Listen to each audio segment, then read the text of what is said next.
الحمد لله رب العالمين والصلاة والسلام على سيد المرسلين وعلى آله وأصحابه أجمعين.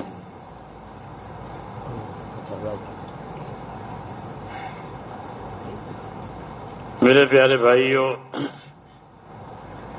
ہمارے نام ایک پیغام ہے اللہ کے نبی کا. وہ پیغمبر ہیں، اس لیے وہ پیغام پہنچایا ہے، ان کی ذمہ داری ہے. اور وہ پیغام آپ نے یہ پہنچایا ہے کہ ان الدنیا خلقت لکم وَإِنَّكُمْ خُلِقْتُمْ لِلْآخِرَةِ. یہ پیغام ہے کہ دنیا کو اللہ نے تمہارے لیے پیدا کیا ہے.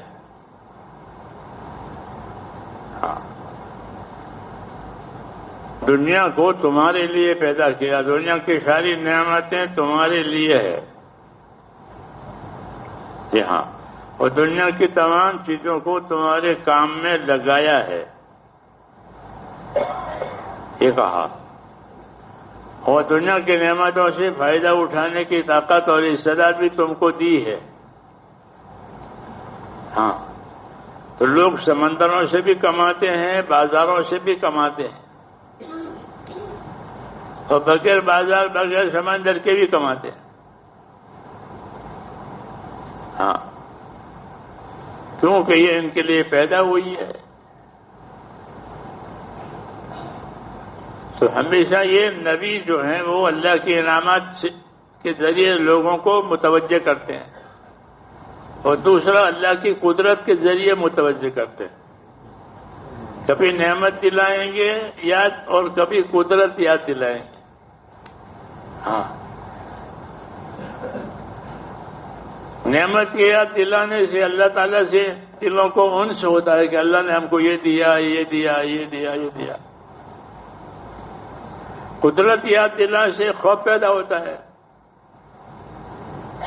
ہاں، کہ اللہ یہ سب کچھ دیکھ کر بھی اپنے قدرت سے ناکام کر سکتے ہیں. جی ہاں، تو یہ دونوں باتیں سمجھاتے ہیں کہ اللہ کی نعمتوں کو بھی دیکھو اور قدرت کو بھی یاد رکھو. ہاں، کیونکہ عام طور پر اگر یہ بات نہیں ہوتی ہے تو نعمتیں غافل کرتی ہیں بندوں کو. نعمتیں غافل کرتی ہے. آدمی پھر نعمتوں میں لگتا تھا. حضرت عمر تو لوگوں کو نصیحت کرتے تھے. کہ کیا نصیحت کرتے تھے؟ کہ احتفظ نفسک من النعمہ احفظک من المعصیہ، کہ اپنے آپ کو نعمت سے ایسے بچایا کرو جیسے گناہوں سے بچایا کرتے. ہاں، یہ نصیحت کرتے تھے کہ اپنے آپ کو نعمتوں سے ایسے بچاؤ جیسے گناہوں سے اپنے آپ کو بچاتے ہو. کہ نعمتوں کے عادی ہونے کے بعد گناہ آسان ہو جائیں گے، نعمتیں چھوٹے گی نہیں. نعمتیں چھوٹے گی نہیں، عادی ہو گئے ہیں. تو اس لیے وہ یہ نصیحت کرتے تھے کہ اپنے آپ کو نعمتوں سے بھی ایسے ہوشیار رکھو جیسے مصیبتوں سے ہوشیار رکھو. گناہوں سے اپنے آپ کو ہوشیار رکھتے ہو، نعمتوں سے بھی ہوشیار رکھو. بے شک نعمت ہے، لیکن اپنے آپ کو نعمت کا اہل اور لائق بنانا چاہیے. ہاں، تو اللہ تعالیٰ کی نعمت کے لائق کون ہوں گے؟ یہ شکر گزار بندے ہوں گے. جو بندے شکر گزار ہوں گے وہ نعمت کے لائق ہیں. اس لیے انبیاء کرام اپنے آپ کو شکر گزار بناتے تھے. افلا اکون عبدا شکورا، کیا میں اللہ کا شکر گزار بندہ نہ بنوں؟ تو شکر گزار بندہ بننے کا مطلب یہ ہے کہ اللہ کی تابعداری زیادہ کرے. یہ مطلب ہے شکر گزار بندہ بننے کا، کہ اللہ کی تابعداری، اس کو حکم کا پورا کرنا یہ زیادہ ہو جاوے.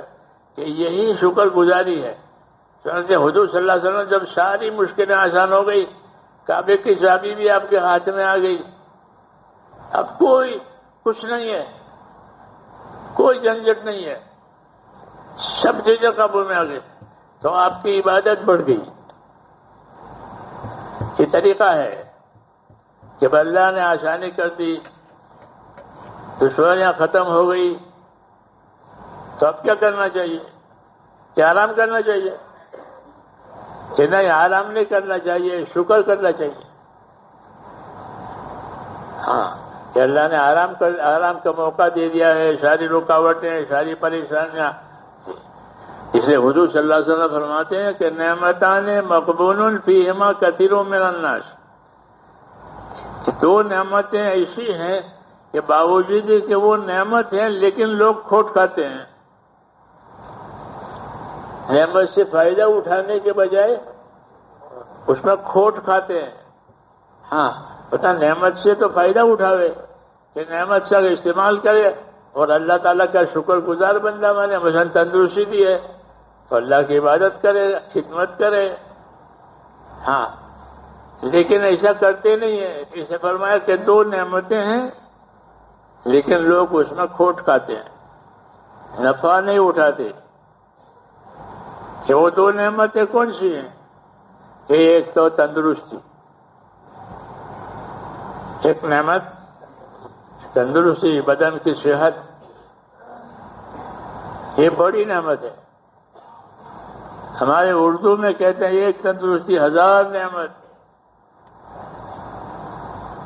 ایک تندرستی ہزار نعمت۔ ہزار نعمت ایک طرف، وہ تندرستی نہیں ہے، کیا کرے گا؟ تو ایک بڑی نعمت کیا ہے؟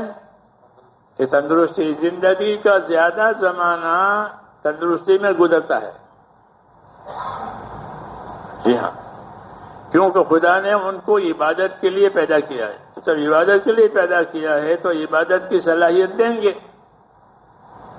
بیمار ہوں گے تو کیسے عبادت کریں گے؟ کریں گے عبادت؟ ہاں، اس لیے زندگی کا زیادہ زمانہ وہ تندرستی میں گزرتا ہے۔ ہاں، عبادت کے لیے پیدا کیا ہے تو عبادت کے موقع دیں گے۔ ہاں، اس لیے حضور صلی اللہ علیہ وسلم کہتے ہیں کہ اپنی نعمتوں میں کھوٹ میں مت رہو، نعمت سے فائدہ اٹھاؤ۔ کہ تندرستی کی نعمت ہے تو تندرستی اللہ تعالیٰ نے دی ہے تو اس سے اپنے آخرت بناؤ۔ دعوت اللہ تعالیٰ کی یہ ہے کہ وابتغی فیما آتاک اللہ الدار الآخرہ، کہ تجھ کو اللہ نے جو نعمت دی ہے اس سے تو اپنی آخرت بنا لے۔ جو بھی نعمت، تندرستی ہو، مال ہو، عزت ہو، سکون ہو، جو نعمت تجھ کو ملی ہے اس سے تو اپنی آخرت بنا لے۔ ہاں، کیونکہ آخرت بنانے کے لیے یہ دنیا بنی ہے۔ دنیا مزرعۃ الآخرہ، یہ دنیا کیا ہے؟ کہ وہ آخرت کی کھیتی ہے۔ یہاں بویائی ہوگی، پھر کٹائی ہوگی، پھر کاٹ کے لے جائیں گے۔ جیسے لوگ بوتے ہیں جنگلوں میں، کھیتوں میں، اور کاٹ کے گھروں میں لاتے ہیں مال۔ ہاں، تو ایسے یہاں بویائی کریں گے اور پھر اپنے اعمال کو وہ آخرت میں لے جائیں گے۔ وَوَجَدُوا مَا عَمِلُوا حَاضِرًا، کہ جو اعمال کیے تھے جب آ جائیں گے تو اس کو وہ حاضر پائیں گے۔ ہاں، اچھا ہوگا تو اچھائی حاضر ہوگی، برائی ہوگا تو برائی حاضر ہوگی۔ وَلَا يَظْلِمُ رَبُّكَ أَحَدًا، کہ جو عمل لوگ کریں گے وہ اپنے عمل کے نتیجوں کو حاضر پائیں گے، اور تیرا پروردگار کسی پر ظلم نہیں کرتا۔ ٹھیک ہے، کہ کیا ہے اور اس کا بدلہ نہ دے، کہ ایسا بھی نہیں ہوگا، یا بدلہ دے کہ تھوڑا بدلہ دے۔ کہ ظلم کے معنی زیادتی کے بھی ہیں اور نقصان کے بھی ہیں۔ جی ہاں، کہ تھوڑا گناہ تھا سزا زیادہ دے دی، یہ بھی نہیں ہوگا۔ اچھے عمل تھے اور بدلہ تھوڑا دیا، کہ یہ بھی نہیں ہوگا۔ یہ بھی نہیں ہوگا۔ اللہ تعالیٰ نے ظلم اپنی ذات پر بھی حرام کیا ہے۔ وما انا بظلام للعبید، میں بندوں کے لیے ظالم نہیں ہوں۔ ہاں، انصاف کریں گے، انصاف کریں گے تاکہ حقوق سلامت رہیں، اس لیے اللہ انصاف کریں گے، اس کو عدل کہتے ہیں۔ تو عدل بھی کریں گے، بندوں کے درمیان میں جب مسئلہ آئے گا تو انصاف کریں گے۔ اور بندوں کو بھی انصاف سے رہنے کا حکم دیا ہے کہ آپس میں انصاف سے رہو، جو اپنے لیے پسند کرو وہ دوسروں کے لیے پسند کرو، جو اپنے لیے ناپسند کرو وہ دوسروں کے لیے بھی ناپسند کرو، اس کو انصاف کہتے ہیں، اس کو انصاف کہتے ہیں۔ ایک پلے میں تو ایک پلے میں وہ، اس طریقے سے۔ ہاں، تو انصاف ہر وقت واجب ہے اور ظلم ہر وقت حرام ہے۔ انصاف ہر وقت واجب ہے اور ظلم ہر وقت حرام ہے، کہ تو اپنے لیے پسند کرو وہ دوسروں کے لیے پسند کرو، اس کو انصاف کہتے ہیں۔ ہاں، حضور کو انصاف کا حکم دیا گیا ہے کہ انصاف سے وہ امرت لأعدل بینکم، مجھے حکم ہے کہ تمہارے درمیان میں انصاف سے کروں، کیونکہ اس سے ایک دوسرے کے حقوق سلامت رہیں گے۔ اور اس کا یہی نقشہ ہوتا ہے کہ جو اپنے لیے پسند کرو وہ دوسروں کے لیے پسند کرو، جو اپنے لیے ناپسند کرو وہ دوسرا ناپسند، اس سے انصاف قائم ہوتا ہے۔ اور انصاف قائم ہونے کی وجہ سے حقوق کی سلامتی ہوتی ہے۔ جب حقوق رہیں گے ایک دوسرے کے سلامت تو آپس میں امن رہے گا۔ ہاں، یہ دو حقوق ہیں، ایک اللہ کے حقوق ہیں، ایک بندوں کے حقوق ہیں۔ تو اللہ کے حقوق کے بارے میں تو اللہ مختار ہے، معاف بھی کر دے کیونکہ اس کا حق ہے، تو مطالبہ نہیں کیا، چھوڑ دیا۔ لیکن جو حقوق دوسروں کے ہیں اس کو اللہ نہیں معاف کرے گا، یا تو وہ خود معاف کرے یا پھر اس کا بدلہ چکائے، کیونکہ یہ انصاف کا تقاضا ہے۔ اور اپنے حقوق اللہ معاف کرے یہ اس کے فضل کا تقاضا ہے۔ عدل کا یہ تقاضا ہے کہ بندوں کے حقوق قائم رہے، اور فضل کا وہ تقاضا ہے کہ اللہ تعالیٰ اپنا حق معاف کر دے گا، چنانچہ اپنے بہت سے حقوق اللہ معاف کریں گے۔ ہاں، لیکن یہ حکم ہے کہ اللہ کے معاملے میں چوکس رہو، اللہ کے معاملے میں چوکس رہو، احتیاط سے رہو تاکہ کوئی نافرمانی نہ ہو جائے۔ اس لیے احتیاط اور حذر کے ساتھ رہنا اور اپنے اندر تقوی پیدا کرنا یہ ضروری ہے، کیونکہ یا تو آدمی کا دل فجور اور فسق اختیار کرے گا یا تقوی اختیار کرے گا، دونوں میں سے ایک ہوگا۔ فَعَلَمَهَا فُجُورَهَا وَتَقْوَاهَا، کہ انسانی نفوس میں تقوی بھی ہوتا ہے اور انسان میں فسق و فجور بھی ہوتا ہے، دونوں طاقتیں ہیں۔ تو اپنے آپ کو فسق و فجور سے بچا کر تقوی اور پرہیزگاری اور تابعداری کے ساتھ چلانا یہ زندگی کی بڑی ذمہ داری ہے، اور اس کی وجہ سے ہمارے اور خدا کے درمیان میں تعلقات صحیح رہیں گے۔ حضور صلی اللہ علیہ وسلم جب مدینے تشریف لگے تو بیان لکھ دیا پہلا، اس میں لوگوں کو یہ بات سمجھائی۔ کیا بات سمجھائی؟ کہ من اصلح ما بینہ وبین اللہ اصلح اللہ ما بینہ وبین خلقہ۔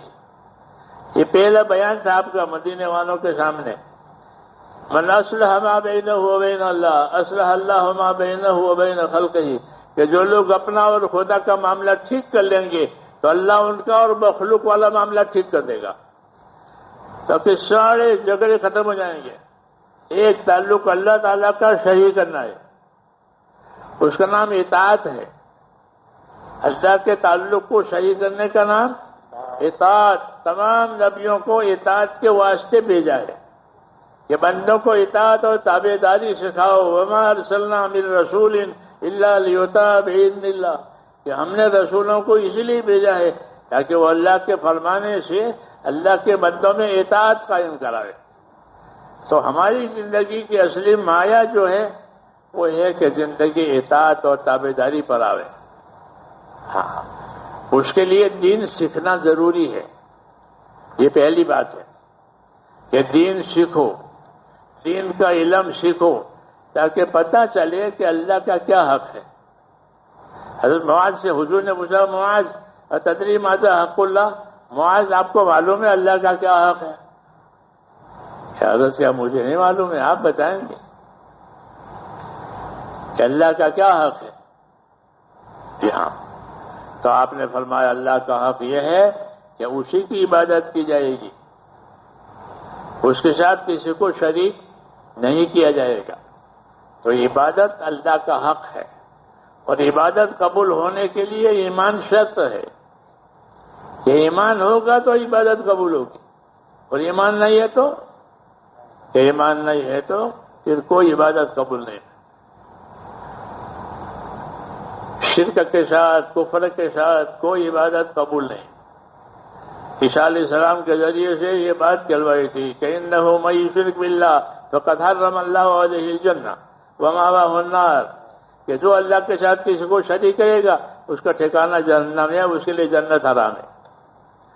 اس لیے پہلا کہ اللہ تعالیٰ سے صحیح تعلق ہو جاوے، ایک اللہ ہے، اسی کی عبادت کرنی ہے، اس کا حق ہے۔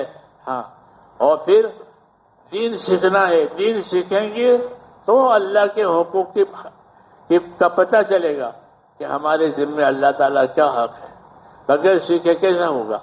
اس لیے امام غزالی رحمۃ اللہ علیہ فرماتے ہیں ہمارے دین میں ایمان اور علم ان دونوں کی بڑی اہمیت ہے کہ اللہ پر ایمان لائے ہیں تو اللہ کا علم سیکھو، تاکہ پتہ چلے کہ ایمان کی وجہ سے ہمارے اوپر کیا کیا ہے۔ جب ایمان میں قوت آئے گی تو پھر ایمان کے تقاضے پورے ہوں گے۔ ایمان میں قوت نہیں آئی ہے تو ایمان کے تقاضے پورے نہیں ہوں گے۔ اس لیے ایمان کی محنت دی ہے، ایمان کے لیے محنت کرو، دعوت دو، عبادت کرو، تعلیم حاصل کرو، دوسروں کو تعلیم دو، حرکت میں آؤ۔ امت کو آپ نے حرکت دی ہے، دعوت کی حرکت، کہ دنیا میں پھر کر کے دین کی دعوت چلو۔ جو آدمی مسلمان ہو جاتا تھا اس کو کہتے تھے تو اپنے قبیلے میں جا، اپنے قوم میں جا اور ان کو دعوت دے، اور جتنا تیرے پاس دین ہے وہ ان کو بتا۔ ہاں، تو دین کی دعوت سے اور دین کی محنت سے اپنے اندر ترقی ہوتی ہے اور دین کے لیے راستے کھلتے ہیں، ماحول بنتا ہے۔ اس لیے حضور صلی اللہ علیہ وسلم نے امت کو حرکت دی ہے، بیٹھنے کے لیے نہیں کہا کہ بیٹھو اللہ اللہ کرو، کھاؤ پیو، ایسا نہیں ہے، بلکہ اسلام چکی کی طرح ہے، چکی میں حرکت بھی ہے اور ثبات بھی ہے۔ چکی میں کیا ہے؟ حرکت ہے اور ثبات بھی ہے، کہ دونوں چیزیں زندگی میں ہونی چاہیے، کہ اپنے دین کے لیے حرکت کرے، سیکھنے کے لیے، سکھانے کے لیے، دوسروں کو دعوت دینے کے لیے، حق کی مدد کے لیے حرکت کرے، اور اپنے دین پر ثابت قدم رہے۔ یہ بھی ضروری ہے کہ اپنے دین پر ثابت قدم رہے۔ ثبات قدمی اس کو استقامت کہتے ہیں، کہ استقامت کا حکم ہے فاستقم کما امرت ومن تاب معک، اے ومن آمن معک، کہ آپ خود بھی اے نبی استقامت اور پابندی کے ساتھ رہو اپنی ذمہ داری میں، اور جو آپ پر ایمان لائے ہیں وہ بھی اپنے دین پر استقامت اور پابندی کے ساتھ رہے۔ تو استقامت اور پابندی کا حکم نبی کو بھی دیا ہے اپنے وظیفے میں، نبی اپنی ذمہ داری میں۔ ہاں، جسے حضور صلی اللہ علیہ وسلم صحابہ کہتے تھے کہ ہم نے رسول صلی اللہ علیہ وسلم کی زندگی میں راحت دیکھی نہیں۔ لیست لہ راحہ، کہ آپ کے لیے راحت تھی نہیں۔ کیوں؟ کہ آپ کو پابند ہونے کا حکم دیا تھا، تو جس وقت میں جو حکم ہو، جس وقت جو تقاضا ہو، اس کے آپ پابند رہتے تھے۔ اور یہی صحیح زندگی ہے کہ اپنے آپ کو، اپنا دین سیکھ کر اپنے آپ کو اس کو پابند کرے۔ ہاں، اس کے بغیر، اسے بغیر دنیا کے دھوکے میں آ جائے گا۔ ہاں، شیطان دنیا کو زینت دیتا ہے، اس کو یہ فن ہے، معلوم ہے کہ دنیا کو کیسی زینت دی جائے۔ حضور نے فرمایا کہ خلق ابلیس مزینا، کہ ابلیس کو یہ طاقت دی ہے کہ وہ دنیا کو مزین اور خوبصورت بنا کر آپ کے سامنے رکھے گا، گناہوں کو اور جتنی غلط چیزیں ہیں وہ خوبصورت بنا کر رکھے گا، اس لیے آدمی اس میں پھنس جاتا ہے اس کی زینت میں۔ ہاں، ورنہ دنیا زینت کی جگہ نہیں ہے، دنیا تو گزارے کی جگہ ہے، لیکن وہ دو حصوں میں بٹ گئی ہے، متاع اور زینت۔ فما اوتیتم، بولو، فما اوتیتم من فمتاع الدنیا وزینتها، کہ جو تمہاری دنیا ہے اس کے دو حصے ہیں، ایک تو تمہارے گزارے کا سامان ہے، وہ صحیح ہے کہ گزارے کا سامان ہونا چاہیے، دوسرا اس کی زینت ہے۔ دوسرا کیا ہے کہ اس کی زینت، ہاں، اس کا شو، اس کی ترقی۔ تو اس کا شو ترقی یہ مطلوب نہیں ہے، بلکہ اس سے بچے۔ کون بچے؟ کہ جس کو آخرت بنانی ہو وہ دنیا کی زینت سے بچے۔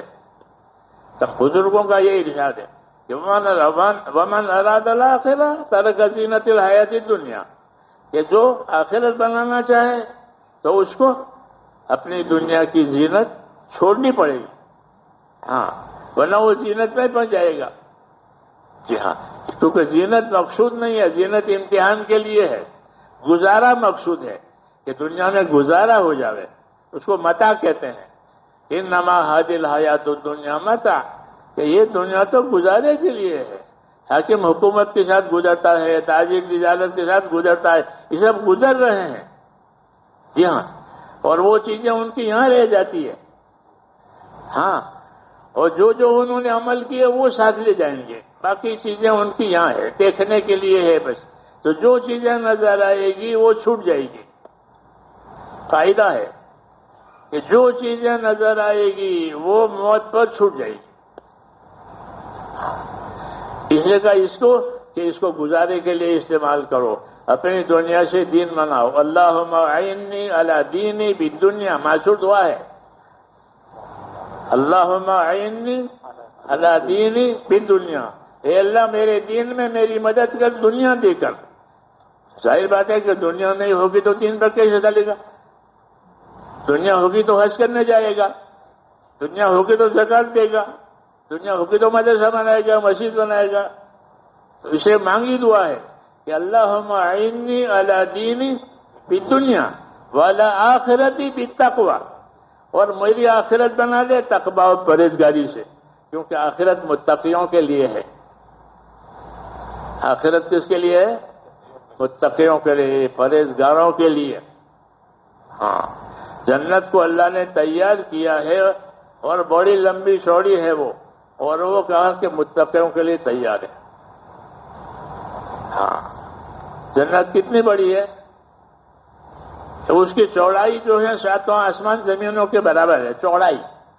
جیسے ہماری ایک سب کی چوڑائی 4 فٹ کی ہوتی ہے، اور لمبائی اس دیوار سے اس دیوار تک، تو اللہ نے لمبائی نہیں بتائی ہے، چوڑائی بتائی۔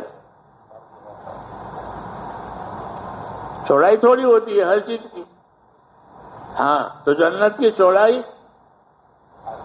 آسمان زمینوں کے برابر ہے۔ تو اندائی جی کہ وہ تمہاری سمجھ میں ہی نہیں آئے گا، اس لیے اس کو نہیں بتایا۔ کوئی مثال دینی پڑے نا کہ ایسی چوڑائی، وہ ہے ہی نہیں، تو اس لیے صرف جی ہاں لمبائی نہیں بتائی، چوڑائی بتائی ہے۔ جو آدمی سوچ لے گا کہ جب اتنی چوڑائی ہے تو لمبائی کتنی ہوگی، اور وہ جنت بھر جائے گی، وہ جنت بھر جائے گی۔ اللہ تعالیٰ جنت کو جنتیوں سے بھر دے۔ کچھ لوگ اپنے ایمان اطاعت سے اور کچھ لوگ اللہ کے فضل سے جنت میں جائیں گے، اور حضور صلی اللہ علیہ وسلم اس کی کوشش کریں گے کہ آپ کا کوئی امتی دوزخ میں نہ رہے۔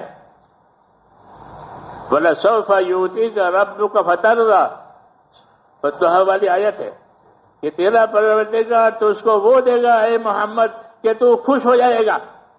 حضور نے فرمایا محمد خوش نہیں ہوگا جب تک کہ اس کا ایک ایک امتی دوزخ میں سے جنت میں نہ جائے۔ کتنا بڑا ہم پر احسان ہے. ایک ایک امتی میرا جب تک جنت میں نہ جاوے محمد راضی نہیں ہوگا. اور اللہ نے کہا کہ میں محمد کو راضی کروں گا. جی ہاں، تو محمد صلی اللہ علیہ وسلم کا راضی ہونا ہماری جنت میں جانے کے لیے کتنی بڑی بات. اس لیے اللہ نے کہا لقد من اللہ علی المؤمنین اذ بعث فیہم رسولا، کہ اللہ نے مسلمانوں پر احسان کیا ہے کہ ان کے لیے رسول بھیجا ہے.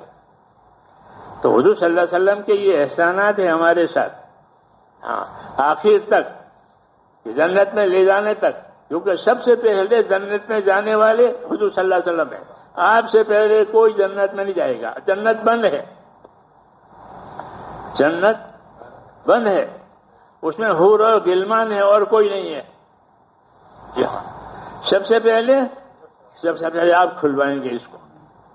ہاں، حشر کے فیصلے کے بعد، حشر کے فیصلے کے بعد جب حشر میں فیصلہ ہو جائے گا پھر آپ جنت کا دروازہ کھلوائیں گے. اور آپ جنت میں جائیں گے، آپ کے پیچھے آپ کی امت ہوگی، اور پھر اس طرح دوسرے انبیاء کرام اور کے لوگ، پہلے آپ اور پہلے آپ کے لوگ. نحن الآخرون السابقون، یہ فرمایا کہ ہم سب سے آخر میں دنیا میں آئے ہیں اور سب سے پہلے جنت میں جائیں گے. یہ امت سب سے آخر میں ہے، آپ کا نبی سب سے آخر میں ہے، اور جنت میں کہ جنت میں پہلے جائیں. یہ اللہ کے احسانات ہیں میرے دوستو. یہ بتائیں، یہ چیزیں پڑھنی چاہیے، جاننی چاہیے، تاکہ پتہ چلے کہ اللہ رسول نے ہمارے ساتھ کیا کیا ہے. کتنے احسانات اللہ کے ہیں، کتنا رسول کے ہیں. اکثر صحابہ جب ایسی چیز دیکھتے تھے تو کہتے المنۃ للہ ولرسولہ. یہ کہتے کہ احسان اللہ کا ہے، اس کے رسول کا ہے. احسان اللہ کا ہے، اس کے رسول کا ہے ہمارے اوپر. یہ کہتے حدیثوں میں. تو احسان اللہ رسول کا ہمارے اوپر بہت زیادہ ہے. اور اس کا تقاضا میرے دوستو یہ ہے کہ اپنے آپ کو اللہ کی اطاعت میں، اللہ کی عبادت میں اپنے آپ کو قائم رکھے. کمی ہو جائے تو استغفار کرے اور معافی مانگے. کوتاہی کبھی ہو جاتی ہے آدمی سے تو گناہ سے، آدمی گناہ سے نہیں گرتا جب تک کہ گناہ پر اڑے نہیں. جو گناہ پر اڑے گا وہ گرے گا، ورنہ نفس گناہ سے وہ اللہ کی نظروں سے نہیں گرے گا. کیوں کہ سب بندے خطا کار ہیں، سب سے خطا ہوتی ہے، سب سے بھول ہوتی ہے. ہاں، اس لیے تو بھول ہونے سے، گناہ ہونے سے نہیں گرے گا جب تک کہ اس پر وہ اڑے گا نہیں. جب گناہ سے توبہ کر لے گا تو اللہ تعالیٰ اسے راضی ہو جائے گا. ہاں، اس لیے توبہ بھی کرنی ہے، استغفار بھی کرنا ہے، اور اللہ تعالیٰ نے جو جو ذمہ داریاں ہم پر ڈالی ہیں اس کو پورا بھی کرنا ہے. اللہ ہمیں اس کی توفیق عطا فرمائے. اللہم صلی وسلم وبارک علی سیدنا محمد النبی الأمی وعلی آلہ وصحبہ اجمعین. ربنا اننا آمنا فاغفر لنا ذنوبنا وقنا عذاب النار. ربنا اننا آمنا فاغفر لنا ذنوبنا وقنا عذاب النار.